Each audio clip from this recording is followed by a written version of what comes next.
ఒక్క ప్రభుత్వ ఉద్యోగం వస్తేనే జీవితం సెటిల్ అయిపోయిందనుకునే రోజులివి. అలాంటిది వరుసగా 3 ప్రభుత్వ కొలువులు కొడితే అది కేవలం 24 ఏళ్ల వయసులో. వినడానికి ఆశ్చర్యంగా ఉన్నా ఇది అక్షరాల నిజం. సరైన ప్లానింగ్ ఉంటే సాధ్యం కానిది ఏదీ లేదని నిరూపించింది హైదరాబాద్కి చెందిన యువతి. గ్రూప్ 4 పోస్టల్ అసిస్టెంట్ ఉద్యోగాలు సాధించిన ఆమె అక్కడితో ఆగలేదు. మరింత పట్టుదలతో చదివి జీఎస్టీ ఇన్స్పెక్టర్గా కేంద్ర కొలువు సైతం దక్కించుకుంది. అసలు ఈ హ్యాట్రిక్ వెనుకున్న వ్యూహం ఏంటి? పుస్తకాలతో ఆమె చేసిన కుస్తీ ఎలాంటిది?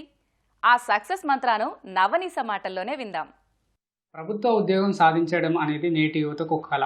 ఒక ప్రభుత్వ ఉద్యోగం సాధించడానికి ఏళ్ల తరబడి కష్టపడుతున్న ఈ రోజుల్లో కేవలం 24 ఏళ్ల వయసులోనే 3 ప్రభుత్వ ఉద్యోగాలు సాధించారు హైదరాబాద్కు చెందిన నవనీస గారు. ఐసెట్లో స్టేట్ 7th ర్యాంక్ సాధించడమే కాకుండా వరుసగా గ్రూప్ 4 పోస్టల్ అసిస్టెంట్, జీఎస్టీ ఇన్స్పెక్టర్గా ఎంపికై ఎంతో మంది యువతకు ఆదర్శంగా నిలుస్తున్నారు. అయితే కేవలం 24 ఏళ్ల వయసులో 3 ప్రభుత్వ ఉద్యోగాలు ఎలా సాధించారు, ఆమె ప్రయాణం ఎలా సాగింది, ఆమె ఎలాంటి ఒడిదుడుకులు ఎదుర్కొంది, ఇలాంటి మరిన్ని వివరాలు నవనీస మాటల్లోనే తెలుసుకుందాం. కేవలం 24 ఏళ్ల వయసులోనే 3 ప్రభుత్వ ఉద్యోగాలు సాధించడం ఎలా అనిపిస్తుంది? నాకు పర్సనలీ ఇలా 3 గవర్నమెంట్ జాబ్స్ క్రాక్ చేయడం అనేది చాలా హ్యాపీగా, ప్రౌడ్గా ఉంది. మా పేరెంట్స్ చేసిన కష్టానికి, వాళ్ళు నాకు ప్రొవైడ్ చేసిన రిసోర్సెస్కి నేను ఇది సాధించగలగడం నాకు చాలా హ్యాపీగా ఉంది. మీరు ఏం చదువుకున్నారు? మీ కుటుంబ నేపథ్యం ఏంటి? యాక్చువల్లీ మా పేరెంట్స్ది ayurvedic business. Schooling BRR girls high స్కూల్లో బర్కత్పురాలో జరిగింది. ఇంటర్లో నేను తపస్య కాలేజ్లో చదువుకున్నాను and I scored 97% in it. నా గ్రాడ్యుయేషన్కి వచ్చే వరకు నేను ప్యారలల్గా సిఏ చేస్తూ ఉండేదాన్ని. కానీ తర్వాత ఒక పాయింట్లో సిఏ అనేది వదిలేశాను. దాని తర్వాత గవర్నమెంట్ వైపు నాకు ఎందుకు రావాలని అనిపించింది అని అంటే అదొక సెక్యూరిటీ, స్టెబిలిటీ, మనకి ఒక మదర్ అండ్ ఫాదర్ లాగా, ఆఫ్టర్ మదర్ అండ్ ఫాదర్ ఆ స్టెబిలిటీ ఉంటుందని ఒక ఉద్దేశంతో నేను గవర్నమెంట్ సెక్టర్కి రావాలని ముందు నుంచి ఆ ఉద్దేశం ఉంది. జనాలకి సేవ చేసే ఆపర్చునిటీ కూడా నాకు గవర్నమెంట్ జాబ్స్ త్రూ అవుతుంది అని చెప్పేసి ఈ సెక్టర్కి రావాలని అనుకున్నాను. ప్రిపరేషన్ మొదలు పెట్టాక మధ్యలో ఎంబీఏ చేద్దామని ఐసెట్ ఎగ్జామ్ రాశారు, స్టేట్ 7th ర్యాంక్ కూడా సాధించారు. సో అటువైపు నుంచి మళ్ళీ ఈ ప్రభుత్వ పరీక్షల వైపు మీ దృష్టి ఎలా? మరి నాది కంప్లీట్గా గవర్నమెంట్ ఎగ్జామ్స్ వైపే నా ఇంట్రెస్ట్ ఉండేది. ఎడ్యుకేషన్ గ్యాప్ రాకూడదు అని చెప్పేసి ఎంబీఏలో జాయిన్ అవుదాము అని చెప్పేసి నేను ఐసెట్ రాశాను.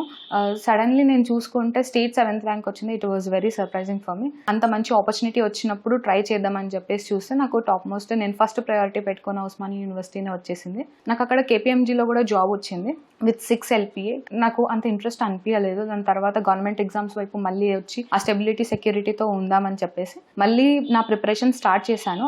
ఆ గ్యాప్లోనే నేను మా మదర్ సజెస్ట్ చేసిన గ్రూప్ 4 ఎగ్జామినేషన్ రాశాను. సో మొదట మీరు ఏ పరీక్షకు ప్రిపేర్ అయ్యారు? యాక్చువల్లీ బ్యాంకింగ్కి వెళ్దామని అనుకున్నాను. చూసినాక ఆపర్చునిటీస్ చూస్తే SSC CGLలో చాలా మంచి ఆపర్చునిటీస్ ఉన్నాయి, మంచి క్యాడర్కి వెళ్ళొచ్చు అని చెప్పేసి దాంట్లో అబ్జర్వ్ చేసి నేను దానిలోకి వెళ్ళాను. బట్ ఈ గ్రూప్స్ ఎగ్జామ్ వరకు వచ్చినప్పుడు స్టేట్ సిలబస్ వచ్చింది. ఆ స్టేట్ సిలబస్లో నాకు కంటెంట్ తెలియదు, నేను వెళ్ళాలని అనుకోలేదు. దాంట్లో 2 పేపర్స్ కండక్ట్ చేశారు గ్రూప్స్లో కూడా, గ్రూప్ 4లో కూడా. ఫస్ట్ పేపర్ రాయంగానే నేను మా మదర్కి చెప్పేశాను, నేను ఇంకా రాయను, 2వ పేపర్ ఇంటికి వెళ్ళిపోదామని చెప్పేసి చెప్పాను.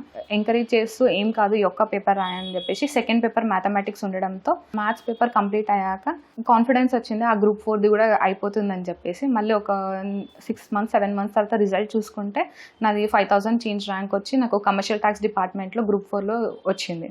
సో జాబ్ చేస్తూనే ఇటు మళ్ళీ ఎగ్జామ్కి ప్రిపేర్ అవ్వడం, సో రెండింటిని ఎలా బ్యాలెన్స్ చేశారు? స్టార్టింగ్లో అసలు ఫీజిబుల్ అయ్యేది కాదు, చదువుకోవడానికి చాలా కష్టం అయ్యేది. కానీ నేను ఎర్లీ మార్నింగ్ అవర్స్ నుంచి స్టార్ట్ చేసి కొన్నిసార్లు 4, కొన్నిసార్లు 3 o'clock కూడా లేసి చదువుకున్న రోజులు స్టార్ట్ చేశాను. మళ్ళీ రాత్రి 11 o'clock వరకు చదువుతూ ఉండేదాన్ని. కొలీగ్స్ నాకు కొంచెం సపోర్ట్ చేస్తూనే ఉన్నారు, ఎంకరేజ్ చేస్తూనే ఉన్నారు చదువు అని చెప్పేసి. అలా ఆ రకంగా నాకు అందరి ఫెసిలిటీస్, మా మదర్ ఎస్పెషల్లీ ప్రతి ఒక్కటి నాకు ప్రొవైడ్ చేస్తూ పోయారు. ఎక్కడ ఇబ్బంది పడకుండా, ఏ ఒక్క దగ్గర ఆగకుండా చేశారు. జాబ్ చేస్తూనే మీరు ఈ లక్ష్యానికి చేరుకోవడానికి మీరు ప్రత్యేకంగా అనుసరించిన టైం టేబుల్ కానీ స్ట్రాటజీ కానీ ఏంటి? మాక్ టెస్ట్లు రాయడం అనేది చాలా ముఖ్యము. ఎందుకంటే మాక్ టెస్ట్లు మనకి ఎలాంటి క్వశ్చన్స్ వస్తాయి, దానికి ఎలా మనము ఆన్సర్ ఇవ్వాలి అనేది చాలా క్లారిటీతో మనకి అర్థమవుతుంది మాక్ టెస్ట్ రాయడం వల్ల. చాలా మంది ఈ మాక్ టెస్ట్లని స్కిప్ చేసి డైరెక్ట్గా చదువుకోవడం మీద కాన్సన్ట్రేట్ చేస్తారు. అలా చేస్తే మనకి ఎట్లాంటి క్వశ్చన్స్ వస్తాయి, దేని మీద ఫోకస్ చేయాలి, దేన్ని ఎలా ఆన్సర్ చేయాలి, ఆ టైం లోపల, ఆ టైం స్పాన్ లోపల, ఆ టైమింగ్ లోపల అవ్వడం ఎలా అనేది ఐడియా రాదు. అందుకే దానికోసం మాక్ టెస్ట్ రాయడం అనేది నాకు చాలా హెల్ప్ అయ్యింది అన్నిటికంటే. స్టేట్ దానికి సెంట్రల్ దానికి ఇది సిలబస్లో తేడా ఉంటుంది. ఒకేసారి ఈ 2 ఎగ్జామ్స్కి ప్రిపేర్ అయ్యే అభ్యర్థులకు మీరు ఎలాంటి సలహా ఇస్తారు? మ్యాథమెటిక్స్ ఎస్ఎస్సికి ప్రిపేర్ అయినట్టు, రీజనింగ్ ఇంగ్లీష్ బ్యాంకింగ్కి ప్రిపేర్ అయినట్టు, జిఎస్ సబ్జెక్ట్ వేరే యూపీఎస్సీ లెవెల్లో ప్రిపేర్ అయినట్టు, అండ్ తెలంగాణ సిలబస్కి వచ్చినప్పుడు గ్రూప్స్కి ప్రిపేర్ అయినట్టు ప్రతి ఒక్కటి ఫస్ట్ పోర్షన్ కంప్లీట్ చేసుకుంటే మనం ఏ ఎగ్జామ్ రాసినా, ఎన్ని ఎగ్జామ్స్ రాసినా ప్రతిదాన్ని క్లియర్ చేసే అవకాశం మనకి ఎక్కువ ఉంటుంది. భవిష్యత్తులో ఇంకా మీ లక్ష్యాలు ఏంటి? నాది యాక్చువల్లీ స్టార్టింగ్ చేయడమే సివిల్స్ రాద్దామని చాలా కోరికగా ఉండేది. ఇప్పుడు ఈ మధ్య మనం చాలా మందిని చూస్తున్నాము, సివిల్స్కి ప్రిపరేషన్ స్టార్ట్ చేసి మధ్యలోనే ఆగిపోయిన వాళ్ళు చాలా మంది ఉన్నారు. అందుకని ఒక ప్లాన్ బీగా నేను ఎందుకైనా మంచిది అని చెప్పేసి ప్రతి ఒక్కటి కవర్ చేద్దామని చెప్పేసి స్టార్ట్ చేశాను. జాబ్ జాయిన్ అవుతానన్నా కూడా అవనివ్వలేదు, నన్ను కాన్స్టెంట్గా ఎంకరేజ్ చేస్తూ నువ్వు అనుకున్న దానికి ఎంత టైం తీసుకున్నా పర్వాలేదు, దానికి ప్రిపేర్ అవ్వు, అప్పటిదాకా నేను ప్రతిదీ సపోర్ట్ చేస్తాను అని చెప్పేసి ఆల్వేస్ ఎంకరేజ్ చేస్తూ ఉన్నారు. దానివల్ల నాకు చాలా ఈజీ అయిపోయింది. మీరు ఈ 3 ఎగ్జామ్స్ సాధించే క్రమంలో మీరు ఇంట్లోనే ఉండి ప్రిపేర్ అయ్యా, లేకపోతే ఏదైనా కోచింగ్ సెంటర్లో జాయిన్ అయ్యి ప్రిపేర్? నేను ఇంట్లోనే ఉంటూ సెల్ఫ్ స్టడీ చేసుకుంటూ పోయాను.